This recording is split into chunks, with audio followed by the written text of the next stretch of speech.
17 বছর আগের হিস্টোরি যদি বিএনপির আমরা মনে করিয়ে দেই, আপনারা বলবেন এই শালা পাগল হয়ে গেছে। 17 বছর আগে তারা দেশ থেকে কিভাবে পালিয়ে গিয়েছিল সেটাও যদি আপনাদেরকে মনে করিয়ে দেই, তারপরেও বলবেন এই শালা পাগল হয়ে গেছে।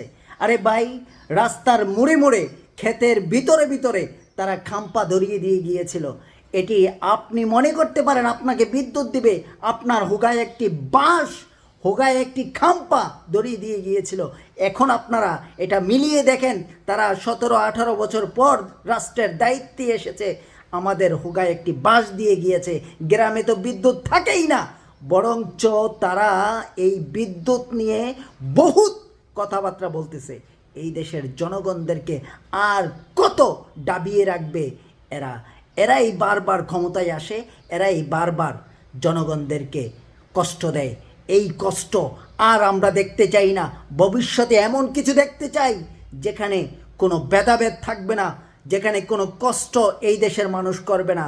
চোরেরা লুটপাট করে নিয়ে যায়, এই দেশের শ্রমিকদের কোনো মজুরি নির্ধারণ হয় না সরকারের পক্ষ থেকে।